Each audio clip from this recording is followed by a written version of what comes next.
but Know Better is one of his company's a founder and head know-it-all, he likes to call himself, at knowbetter.com, and as well as DNN Dev. He's the founder and webmaster of that site. Many of you have probably used that as a resource over the years, and especially if you know Xmod Pro, he's the mind behind that and lead dev there, and of course that's been one of the best-selling modules since 2004, so very powerful for building applications within DNN. About me, yes, I'll have to bore you with that as well. My name is David Poindexter, and I'm kind of pinch hitting here for Kelly, who could not be here. So he has done these presentations, by the way, so if you didn't get enough with me, you can find those on, remind me at the end, I'll tell you where those are, but on YouTube, he's got his versions of these presentations that you can kind of follow up with and see the whole spiel from a Southern Fried DNN that he presented at with both of these. I've been also a developer in the DNN community since version 1, and I design and develop web and mobile solutions, and I've been called a creative marketer and a branding expert as well. And I'm lazy too, but in a good way. I don't know if you made a connection before. It's like, you know, the prompt, it's like, command line is, it's kind of for people that are lazy. You know, it's like you don't want to just mess around clicking a bunch of clicks through things. You want to get things done. You want to get them done quickly. So, you know, if you're a command line kind of person, yeah, it's good to be lazy in that way, right? I am the, oops, I went one too far here. Let me go back. There we go. Where am I? Okay. So I am the CEO, or they like to call me the geekio of Envisionative. We're a creative marketing and app development company based out of North Carolina in the US of A, and kind of close to Race City, USA, right in the heart of NASCAR world. For those of you that like to watch those cars go around in circles for no apparent reason, there is a finish line that you pass 20,000 times, and then the very last time you pass it, you win, if you're first. So fun stuff. I am also, oops, I hit the wrong button again, so we'll try this again. And I'm the founder and lead dev of Mobile Applify. We focus on mobile app development for business solutions, pretty much anything that you could imagine. In the mobile app world, we like to do mobile apps. Might as well plug, since I plugged this session in the last session, I'll go ahead and plug the next session here. Be sure to come and visit the session tomorrow, doing some pretty cool mobile app development there and integration with DNN. I am also Vice President of DNN Association. We recently formed, and our first event was DNN Summit out in Denver, Colorado, last year, or no, actually it was this year in January. So a pretty successful event, and it's nice to have a kind of some structure around the community events on the other side of the pond there as well. So I'm co-president of the Southern Fried DNN as well. We do the monthly meetups, and we do those both online and in person in Charlotte, North Carolina at the Microsoft location. So what is prompt for the one that was not in here before? Prompt is a command line for DNN. Baked right into the browser there, nice little command line deal. Created by Kelly Ford, who's the mastermind behind this whole thing, but also contributors of Peter Donker, myself, and Clint Patterson. It lives in the persona bar as an extension there. So that is its world. We had the question earlier, can it kind of work with older sites and stuff like that? Well, no, 9 is the minimum version to be able to utilize this. It enables fast and efficient administration, CRUD type operations for users, pages, modules, etc. And there's some kind of global type commands as well that are quite helpful. It has an extensive and friendly help created by Kelly. He was very proud of those help in there, and I'll give a quick tour of it real quick before we dive into the code as well. It's extensible, and that's really what we're here for in this session, to show you how easy it is to extend this wonderful tool and utilize it for your own purposes beyond the base core kind of functionality that's built in the prompt right now. It is open source under the MIT license. And we have some big news that I kind of spilled the beans a little bit earlier, but prompt will be in DNN Core. So that's good. Real quickly, I'm going to break here from script, and I'm going to do a quick, just kind of so you can kind of get a view of what it is.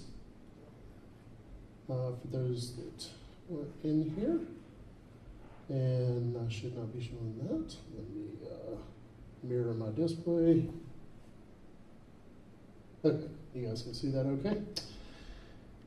All right, let me refresh this site. So I've got a fresh DNN-9 build here, and right over in the persona bar is a nice little ghost top-level feature here. Eventually it will have its own icon here that is a command line built right into here, and you've got a whole slew of commands that you can operate right in here. So this is the help for it.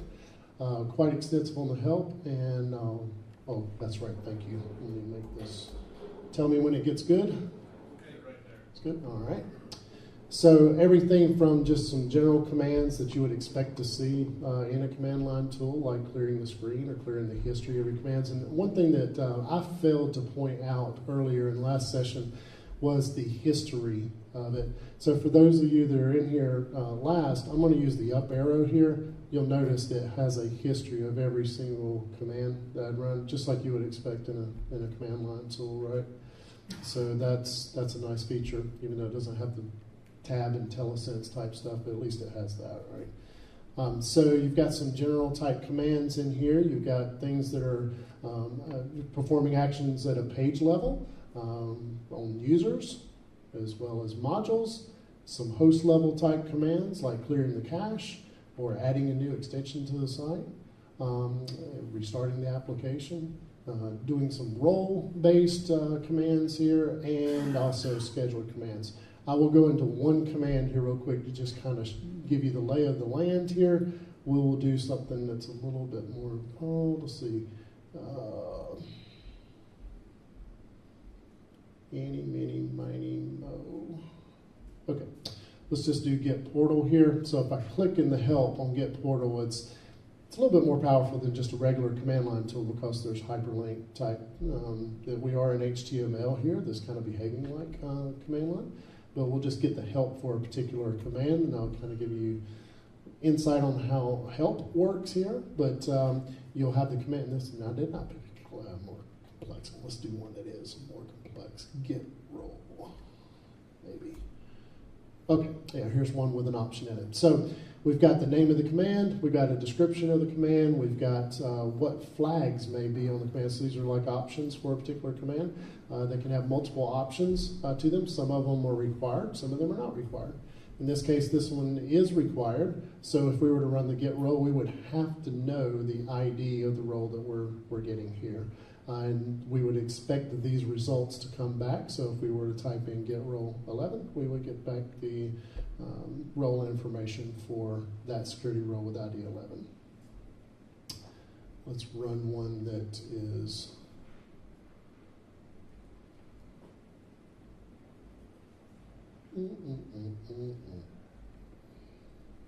what were some of those last ones we were dealing with there? So this is one we're going to get some module information. We're feeding it in an ID, and there's the module information. It's hyperlinked here, so you can get right to the module information there. And there's the module name, what type of module it is, and so forth. So you kind of get the idea. You've got a bunch of commands that you can do some really powerful stuff with, and built right into the browser here. So let me flip back over now into the presentation. And play. Yay! Prompt's going to be in core. All right, so what are some of the key concepts behind the extensibility of this? A command is really just a class that does several things. One, it inherits from console command base. It implements the interface for console command, and it's decorated with the console command attribute. What's next? Nope, that's it. So it's going to be pretty simple, all right? This is a deep dive, but we're only in the 3 foot into the, well, what is that? 3 meter, 2 meter, 1 meter, thank you, into the pool here. So it's not too complicated. So that's a beautiful thing, because then you just kind of leverage the power of what's there, and the rest is up to you what you really want to do. So let's get right into a demo. And I am excited to show this, because right before I got to the conference, I discovered Visual Studio for Mac. It actually works. I was impressed. I downloaded it, installed it, pulled in the project, compiled. Yay. So let's pull up Visual Studio. All right. Although the icon doesn't show. It doesn't look like what it's supposed to look like. So I don't know, something went awry in the install. So here I've got a basic class of, is that not big enough? Okay, I thought maybe it would be big enough. Tell me when it gets good. Just one more. Let me close the properties window, because we really won't need that here. How about that? And then over here, can you guys read that okay? Okay. All right, so what I've got is just a basic class module. So if you were to start in the Visual Studio new project, we're just going to do a class project. Nothing fancy here. We're not having to worry about a whole lot of external dependencies. We really only have a couple of references here that matter a whole lot. You've got all the ones that will come with a class project, but you'll have to reference .NET New Core. In this case, I'm using NuGet to pull that in, so I grabbed the, I think it was 9.1 version of the, but you could easily do the 9.0 or probably 9.2 as well, although I haven't tested it. And then you'll also want to, I pulled in the persona bar library, but I really didn't need it. All I really needed to do was reference the prompt DLL, which this is the only tricky one. You'll have to get this. There's a couple ways you can get it, but if you get it from Git, that would be one way. Go to the open source project that Kelly has out there on github.com/DNN-Dev, and then you will see, actually let me just pull that up here real quick so it won't be so long. This is, yeah, there we are. So github.com/DNN-Dev, and then they've got a repository for the DNN admin experience extensions. And essentially what this is exactly DNN's extension project for the persona bar. And they've set up a branch called DNN-Dev. So that's the trick. When you get here, if you're working off the master or anything like that, you will be looking exactly what DNN's repository looks like. But as soon as you go into DNN-Dev, at that point you can drill in and you'll see the project under source, modules, and here is the prompt.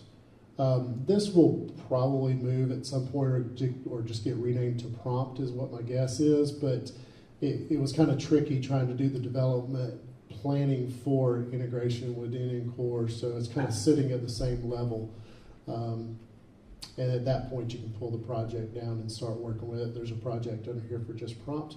If you compiled that, then you would have the DLL that you could then reference. Obviously, once this gets rolled in, I'm assuming that this would be in the persona bar library itself. Wouldn't you think that'd be the case, Peter? Okay.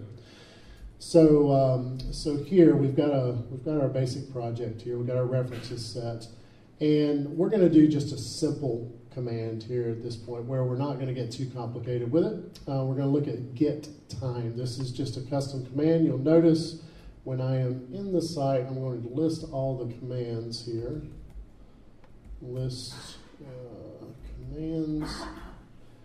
And you'll see that there are 44 commands, and there is indeed not a get time. We all agree it's not there, right? Okay, good. It doesn't list it. It doesn't list it, and I promise it's not there. How about that? Maybe we can go on the honor system here and get a little bit of credit. Okay, so what we have here is we've got a class, and I couldn't help. How many of you have seen the Major Payne movies? What we have here is a failure to communicate. Okay, so you've seen it. Yeah, I can tell. Okay, one person in the room. Thank you for saving me. We have a class here, and it's decorated with this console command attribute. The attribute has several different properties to it. One is name, and if you're going to extend, you could obviously do anything that you wanted to here, but I would just say kind of keep in mind the taxonomy of the naming and all that, and as consistent as we can be. You know, there's certain actions that are already predefined in prompt, like get, add, new. If you stick with those kind of names for the actions, then you of course will be optimized as well. So instead of using create dash whatever, then you can use new dash whatever, and it'll be a little bit simpler and shorter. But you could obviously do anything you want to. Second parameter is your description, and I know this, or excuse me, namespace. If you remember, when I listed the commands over here, there was an extra column over here called namespace, and this is where the beauty of it comes in. It kind of helps prevent from the conflicting for custom commands that are built in the prompt. So if you had something that you were building, you could have your own namespace in there, and Kelly could have his own, and it would be KF or something like that. I would have my own, and it may be NV. So you could go with your own namespacing there and try to help with the conflicting namespaces. So in this case, we're using DNN-Connect on this project I chose. And then the next parameter is the description of it. This doesn't matter a whole lot, but it's really a short description of the whole thing. Just gives you a quick reference on what the command's going to do. And then the last one is a little bit more special in the sense that this is an array, string array, that allows you to place all of your options that you may have in the command in there. You could, of course, make one that's just an empty array there as well and have no options in it.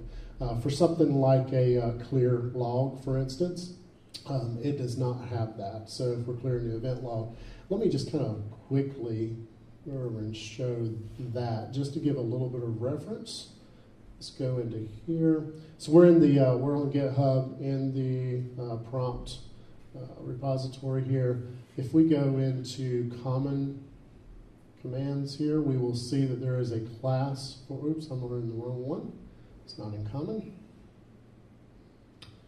It is under commands, I believe. Yeah, okay. So under commands, we have the general commands here, I believe. No, it's host level, I'm sorry. Host. All right, and let me make this bigger too. I just realized this is probably really small. So we've got one for clear cache here, and this is probably one of the more simple commands that there are in there, and you'll see that it looks very similar to what we were looking at before. We've got our decorator here, and this one has no parameters in it. Okay. And I'm going to toggle kind of back and forth between these as I'm explaining it here, so you can see a really simple one and this one that has one. At this point, we're going to, well, you'll notice that we're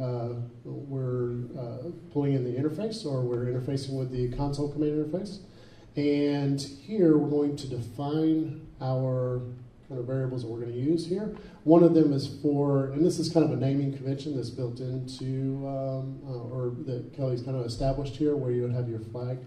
And then it would be flag underscore whatever you want to call the flag. It's kind of his naming convention here. And in this case, we're going to actually utilize the word format because we're going to get the time when we want to format it a certain way. All right, and then we've got the actual command, or the option itself, format, getter and setter for it. And then this is going to be used in basically every command that you're going to build is going to have a validation getter and setter with it. Then at this point, you've got some initialization here that takes place, and this is where some of the magic happens to pull in your portal settings and user info and your active tab and that type of stuff here. So good information to have for every command that you have in here. This one doesn't leverage a lot of information, but if you can imagine something like get user or something like that, it would obviously have to get context with all of that core stuff, so to be able to interact with it.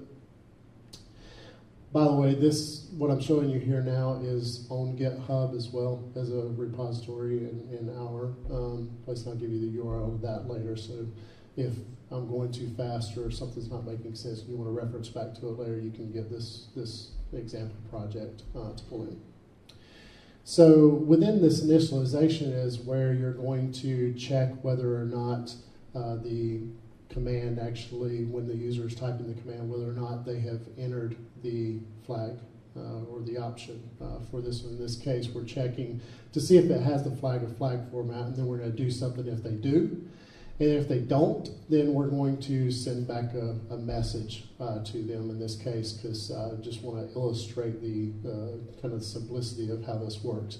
Obviously, in a real world, you'd probably want to do something. I don't know, this may be appropriate for something like that. But in this one, you have to have the flag in order for it to actually, or the format in order for it to format at the time. And then finally, we're going to set the validation method at the end of the initialization to whatever the errors may happen to be, and we're going to stringify that. We also have this common thing that is used where if it's, you know what? I know it's in every single one of these, but I don't know exactly what this does. Do you happen to know, Peter, off the top of your head? Which one? The is valid. I know you can do some logic in here, whether or not, you know, kind of your criteria for what is valid. Yeah, no, this is Kelly's code. Yeah. And then every command is going to have the actual piece that runs the code and what it's going to output, okay? It's funny, I really didn't know what was going on there. This is where you do the stuff to do that, and it kind of does this. Yeah, so moving right along. In this case, not very complex what we're going to output here. Yeah, sure, question? Before you showed examples when you get module, you had a result set that looked like a table. Yeah. Do you have examples of how to output that format? Yeah, you're going to see the magic happen here, where you really don't have to code that element of it. Prompt is going to take care of that output for you, and that's exactly where I'll show you exactly how that happens in just a minute. When we get to a more complex one, this one's a simple one where we're just spitting back out a string, but when we get something more complex that requires a table kind of view of it, you'll see there's built-in things to prompt to handle that for you automatically. So in this case, we're just going to take the system date and time, and we're going to pass in a particular format, and that's our flag that comes from that, and that's going to come back out. So let's see it in action. I have created my class, and I need to compile this now into a DLL. I've got all my projects set up to create my own little DLL in my namespace here of DNN-Connect 2017.prompt. Commands, and I'm going to run the shortcut for build, which is option B. And there's our, let me just pull up the output here. I know it's really small, but you can see that the build was successful.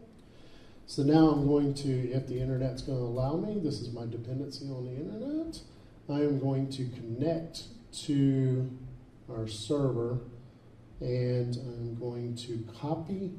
This is interesting, and Peter could tell you some of the, he was responsible for the extendability aspect of prompt here, and this is where the magic really happens, in my opinion. It's like we don't have many dependencies to create that project. We're just making a simple class, making a couple of references, and that's really all there is to it. We can literally just drop this DLL into the bin folder, and prompt will recognize that new command at that point. Pretty cool, right? So we're going to take this. You'll notice this DLL, which is DNN-Connect 2017.prompt.dll, does not exist over here. This is alphabetical by file name, so it would show up right here if it were there. All right, remember we had 44 commands that were built into the base prompt, so we would expect, now I've actually got 3 commands on this, so we're going to expect to see 47 when we drop this in here. So I'm going to upload this. Now it is there, and now we get to wait for DNN to do its thing. I'm going to reload. insert Jeopardy music. Shouldn't take too long.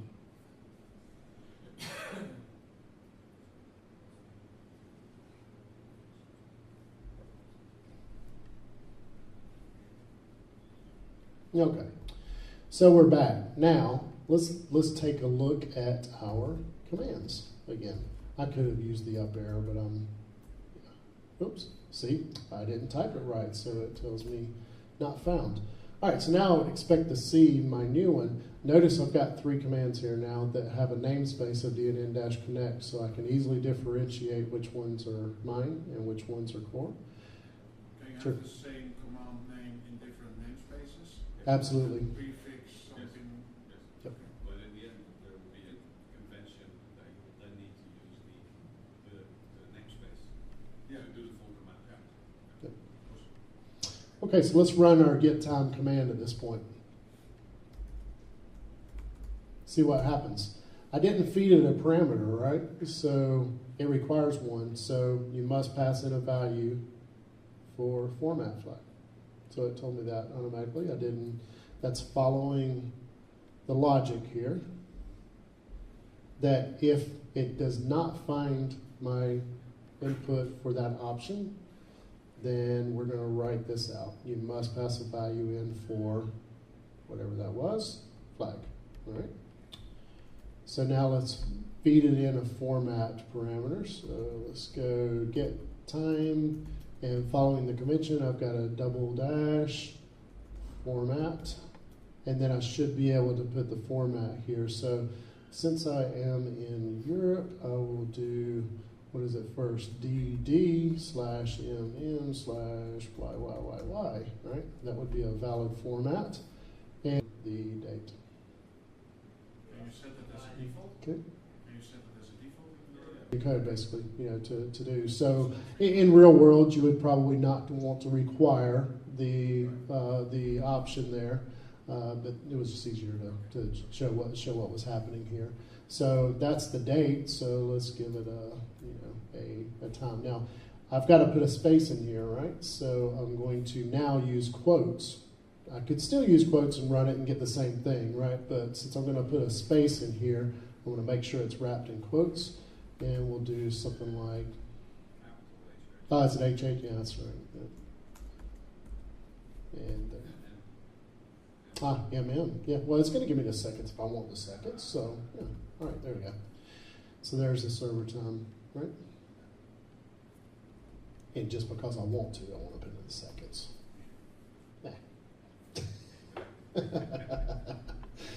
Okay, so all we did was create a simple class, compile it to a DLL, drop it in the bin, and it's there. So now your head starts spinning, like, okay, what can I do with this thing? As long as you follow the structure of this, what it's expecting, you can do anything you want to in these, here pretty much. So let's go a little bit more complex here.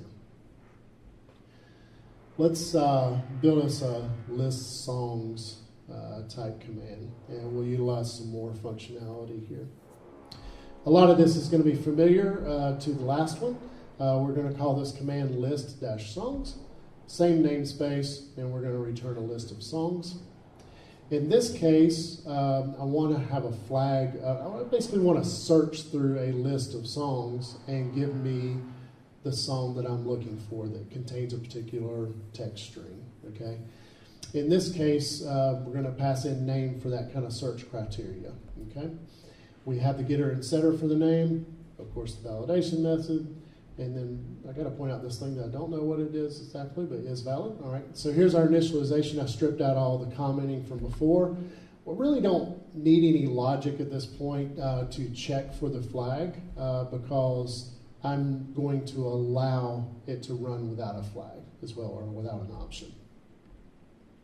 And then in the magic down here, we're going to run the command, and I just built a simple list here with 3 songs in it with some information. So I've got the name of the song, and this is following, by the way, where did I put it? Oh, yeah, missing one very important piece here. Here's our model for it. So let's hit a rewind button. Let's go through the model first, because this is the information that I'm going to put into that list here. So we have to have somewhere to hold that information, right? So it's we've got name, artist, and a string array of genres, because a song could belong to multiple genres, right? And then we've got our, this is kind of the format of our object here, using these properties. All right, so here in songs, now back over here, this information will make more sense. So I've got the name, I've got our wonderful DNN song that was born in Denver, Colorado by Ron Miles in our DNN community. If you have not checked out that song, you gotta go hear it. It's really funny. And I allowed that one to be in a couple of genres. We call it folk, and then I created a new genre called DNN. We've got Back in Black, of course, and got to go with the 80s rock, AC/DC, and it's going to be hard rock, and some people are starting to call that classic rock, which I think is offensive, but it's okay. All right, and then we've got the Break Free from Ariana Grande there. What an awful thing happened in Manchester. Ugh, just horrendous.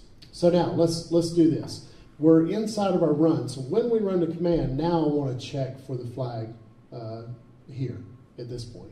If we have the name that's passed in, then I'm going to create a variable called search term here, and I'm going to set that to what the flag name, what value for flag for name that I'm passing in there, right? So I'm initializing it here. At this point, I'm going to utilize, let me see if I can scroll this just a little bit. Yeah, there we go. We can get it all in there. And I'm going to use two different things. I'm going to look for if the name is if the name contains the search term that I'm passing in, or if the artist contains that search value that I'm passing in. Making sense so far? Yeah. Okay. And finally, I'm going to create a new list using the model, the song model, to put my results out. And this is back to your formatting question here. So I'm going to add the songs to that list that match that criteria, right? And then I'm going to return data as results. And it will kind of take care of all of that for me, okay, with the search phrase. But here, this will kind of make it more visual here. If I don't pass in that search criteria, then I'm going to say, I'm going to take the count of the songs that are in there, and I'm going to display that. So many songs found. I'll write that to the screen. And then set the output, the data object, to whatever songs there are that are coming back. And this is where the kind of formatting magic happens. There's something called a field orders. You can take any of the fields that are in your model, and you can define the order in which you want them displayed. So in this case, I'm going to start out with just name and artist I want to show. But remember, we have genres too, right? I just want to kind of illustrate how this works here. So I've actually already compiled this and uploaded it to the server, right? So I don't need to do that again. So we'll run that. We'll run this command here of, oops, I did not mean to do that. Yeah. All right, list songs with no search passed in. There are my songs, the name of the song, and the artist, because that's what I told it to return in the logic here, in the else statement here, where we're not passing the parameter in. All right? And there's the number of songs found that's written out as well. So it found 3 in there. Let's pass in a search term. So let's do something along the lines of list songs. And we'll just say, name Yeti. Oops. All right. And there's the information for that song that's coming back. So I went through and said, okay, where are all my instances where Yeti is found? Let me pass that. All 3 of the values from the model it's passing back in this case because I didn't tell it otherwise. All right, so let's make a quick change. Everybody with me so far? All right, so let's make a quick change here to our field order, and let's add genres in here so that when we don't pass in, we want to see genres as well. And this is really just the name of the property owner model. All right, I'm going to save this, and we're on my shortcut to build it, Command B, and we'll just click the output. Yep, it was successful. So I'm going to flip over to FileZilla. Now this is the new version of the DLL. This is in the same directory here. I'm going to upload that and replace the one on the server, overwrite it. And here we will reload, insert Jeopardy song. Anybody got a joke to tell at this point? Any good? What did the what say to the? Nothing. All right. Is this exciting enough for you, Stefan? Are you falling asleep at this point? Okay, good. All right. All right, so let's do list songs without passing in a search term here, or a search phrase. Oops, list songs, see? There we go. All right, now it's showing genres for you. And I didn't have to worry about that formatting. It just took care of tabularizing that, or tabulating, or whatever you call that. So, does prompt automatically choose the other layout if you only have one result? Right. It'll display it by, it's just the common way it's going to do that. If you're returning a list from the model, it'll just take every field in that model and display it that way. You could limit it though in the same way, just only show certain fields or whatever. So you basically have two views. You've got the table for a multi-item list, and then you've got a way to show a single item. Right, so back over into the code. I mean, this is a simple example where we're hard coding a list and stuff like that, but you could just as easily be pulling this from some other table within DNN and bringing it in and assigning it to it. We've got another one here that Kelly did for listing herbs, and it's very similar in its way. So you can play with these, and this is really just kind of the entry into extending, but even in complex ones are going to work the exact same way. If you follow the structure of that class, it's just going to work as long as your logic within those specific areas work. So batching commands, pretty easy to do. You're not necessarily batching commands, but you're just going to do all the logic that you need to do within the context of that class. When I talk about batching commands, it would be reusing the existing commands and put that in the text file, and then batch the text file. Gotcha. So that's a little bit different. than Yeah. adding new commands to the vocabulary. Yeah. And But once you spend some time with that, you'd probably figure out a way to still do that. We're dragging or placing that DLL directly into the bin, but you could just as easily package up a set of your DLL and whatever other type of things that your command's going to need, and you can package that up and install it that way. So if you're thinking about selling a particular command on the store as a commercial command or something like that, you could just as easily package it up using the existing package manifest for that. Questions about this? Because this is kind of the basics of the whole we thing. have the run commands for the console result model. That's the only public run command that is available for Yes. models. Mm-hmm. How much effort would it take to have it available as a module on DNN 7 or 8 or something? Is it very dependent on DNN version besides the persona bar? So it in and of itself is not going to be a module. It's just going to be understood by prompt, right? So it's really just an extension of prompt. But it can interact with your module, right? How much effort would it be to port prompt? To pull it out. Because Feel free to answer that. I find it very interesting, but it will take a while before my customers will be on time. Yeah. It actually started out as a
The question in the back?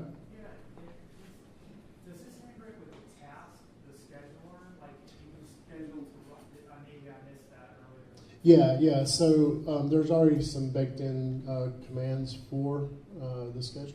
So well, actually, let me just do the help. That would be a little bit better. So down here, you've got 3 commands for scheduler-based actions. One is just to get a particular task and get some details about that. List all the tasks that are scheduled assist, but then also update some information about a particular task, to set some properties on it. Is there a way to run? Is there a way to run a schedule? Run a command from the scheduler? Is that? So. I guess that lists the scheduled tasks. It's the other way around. I want to have a schedule that runs a particular command task on a certain time. Yeah, so to actually it make it run right now, no, but you could enable it from here. No, I think I hear what they're saying is could the core of that library be called from my own code, so to speak, so I feed it a task, and so because I think actually it can be done. The scheduler task could actually call into this DLL and say run this. Yeah, you can do it directly, I guess, too, but yeah. Yeah, so I'm getting ready to show an example of just probably a little bit more of an edge case extension of this. But I was telling everybody in the last session that there's really 2 endpoints as it's related to prompt right now. One is the one that actually lists all the commands here, and there's not a whole lot to that. But it simply returns this list here. That's one of the API calls. So if I were to pull, I should probably just pull up the inspector here so you can kind of see what's going on behind the scenes. So in the console, let me clear this out and run that command again. Up arrow there. All right, so I should probably go to network. And this is actually executing the command endpoint for list commands to return that back. But the other one is actually the command endpoint itself that actually executes the command. So the list command, I'm not sure why it's separate, really. I mean, it could just, because it ultimately calls command anyway. But think about it like just one endpoint that just executes any command that prompt recognizes. So, like when you think about interacting from this outside of the scope of your instance of DNN, then it gets a little interesting. And in what I'm getting ready to show you now, I actually had to modify and add some additional endpoints to this to be able to implement JWT for it. But one little project that I've been working on here, and I just kind of wanted to show this to give another example of kind of how you think a little bit outside of the box, maybe with prompt. But I've got what I'm in here now. This is Ionic Creator. Ionic Framework is a framework for building mobile apps, and Creator is their drag and drop kind of prototyping type tool, but you can't actually do code right inside of this. And I won't dig into any of the code or anything, really, or not a lot of the code that's doing this, but what I've done is just kind of a proof of concept here to get started. I wanted to, dream for a long time to have a mobile app that could actually do some of the things that prompt ended up solving a lot of those things. But I really want to do it from a mobile device as a webmaster for client sites or whatever. I just want to be able to reset the app pool or, things like that are just real common. So put together this quick app here, and I'll just launch it in the browser. It's also fully functional from a phone here. Just because I don't have this fully worked out, let me log in again. So at this point, I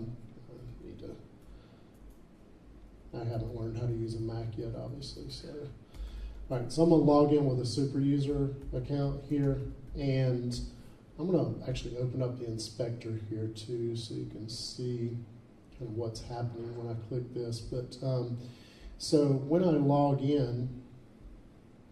Let me make this smaller. One of the joys of working with Creator here, but all right. And you guys probably need to see it bigger, don't you?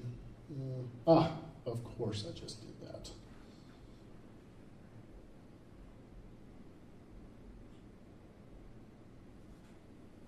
So it's actually logging in at this point, but give me just a second.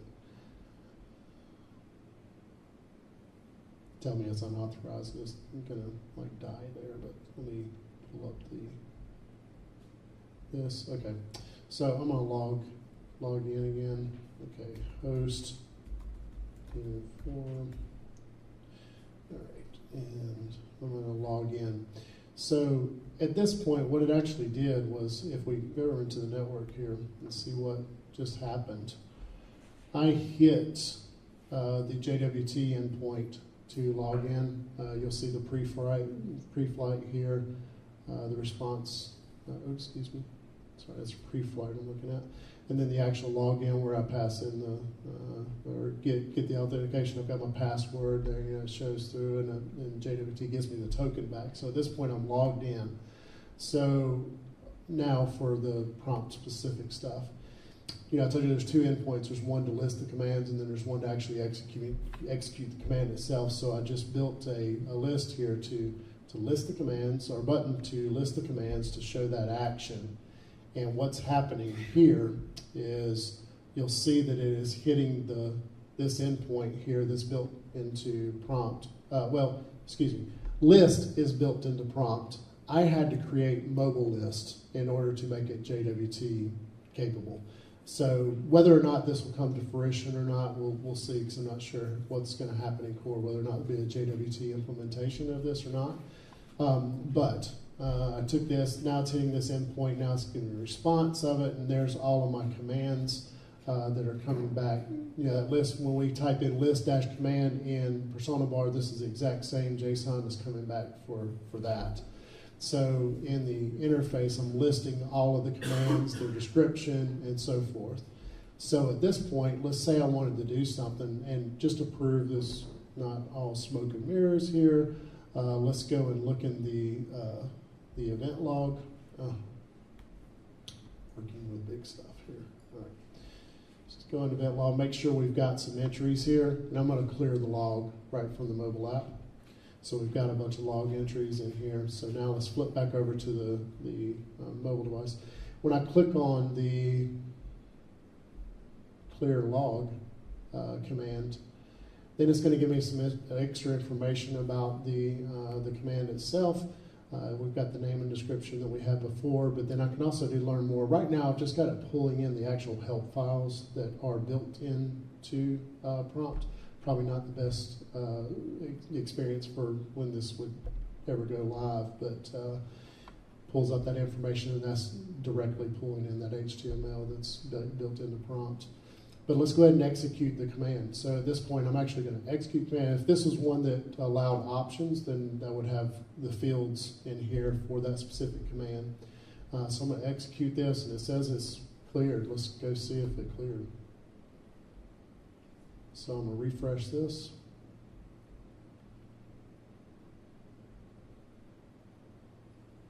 And voila, empty log. So do the same thing right from the mobile phone. I'm just using the emulator here in the browser to do that. So a little bit outside of the box, but essentially this mobile app would allow you to do anything that you could do in prompt inside of the context of a mobile app if you have the JWT endpoint. So I'd love to see this rolled out at some point. Let me go to the thing, we're calling it MB Quick Site. Oh, excuse me, MB Quick Admin, MB Quick Site, MB Quick Admin, get it? But that would be good for DNN or Evoke with this. So, any questions about that? I'll be glad to show anybody some of this code too, but it's pretty cool, pretty easy. And then also, let me mention this as we're wrapping up, because I know we're at the end here. Can Sure. you format the results so that it links to other parts as you did with the Yeah, good point. I don't have that in a sample, but you can easily go to the prompt GitHub place and see some of those commands that actually do that. Like for instance, list pages would probably have some hyperlinking in it, so we'll go to that one, commands and page and list pages, and you'll see here. this guy has a lot going on with it, but let's find a place where it's actually linking it. It'll be in the results, or in the run, excuse me. So down in the run,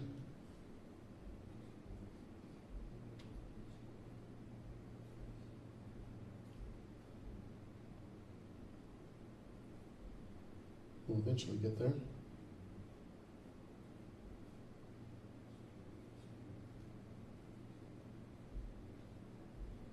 I'm not seeing it right off the top of my head here. Do you happen to know off the top of your head? Any other? Scanning through the code here. Yeah. I didn't. Yeah, we're out of the run command now. It might actually be, could it be baked into the model somehow? Or, Well, basically you label, when it goes out, you say, okay, well, the ID field for this, for the records here is tab ID. And it shows, oh, tab ID, the model. and it makes links. oh yeah, it might be in the, so, Yeah, then it's probably. yep, so commands, huge. Oh, actually, it's one level. Is it there? User commands. List pages.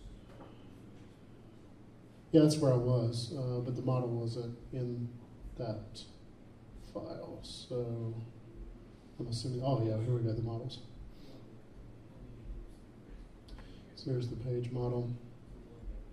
Yeah, so it has the URL in it, so I guess it's, at some point it's wiring that together. See what it is. So I mentioned that this project, if you need a good starting point, and if it's help, if you go to github.com/envisionative, and it's the DNN-Connect 2017.prompt repository. Can you go to that page, base model? Yeah, sure. Oh yeah, it might be in there. Just navigate to that page, base Yeah, model. base model. Model base. And you go a little bit down. Ah, here, And yeah. you go parent Yeah. ID. You see that one? Mm-hmm. When and a little bit further there is Oh, no. alphabet. Yeah, those underscore ones, they are links. So there's a convention that Kelly, but this by the way is something that Kelly invented. Oh, this, So- yeah, okay, yeah. And the fact that these are underscore ones, then that is the property that it links to, right? And it sits on top of. So if you see his tab ID, he's like, oh, actually the tab ID, then we do a get page that tab ID. So you mean you will create the same property name with double underscore? Yes. So use that one as Yes. one. By convention. Yeah, so you can see the tab ID, the parent ID are linked. Yeah, if you click on the So tab ID, if we go then back to then it says that string. tab ID, yeah, exactly. Yeah. Little smoke and mirrors there, but you kind of learn the way he does it. And do it. Yeah. Can I add help for my own command? Oh yeah, absolutely, yeah. So this is kind of where you probably want to package it up, but there's a specific directory where help lives inside of prompt. I don't know if you've thought that through, kind of how the extended ones are going to We had a do. little bit of a debate about it because I was a proponent of doing it in the attribute, and Kelly wanted it more like an HTML files. So I think Yeah. and now it's in HTML files, so you can have a very elaborate help. Yep. Like, So it's actually in the prompt.web, I believe, here. yeah. In the source, and then there will be, nope, that's not it, sorry. I thought that was it, but it's not. Okay, it's in here, admin, persona bar, and then there's help. And it's just raw HTML files for every single one of them. So I need to, in my package, I would need to put an help HTML file here, right? Yeah. And this kind of caused a problem in the mobile app as well, because I was literally pulling back and iframing in the HTML. It's not the ideal way that you want to display it on the mobile device. I wouldn't be surprised if once this does make it into DNN, the idea is to get it into DNN 9.2, that some of these things are going to get a little bit polished up and might be slightly different from what we see now. Yeah. It'd be nice for this to be a little more structured in my opinion. So. Okay, good. Good. Good.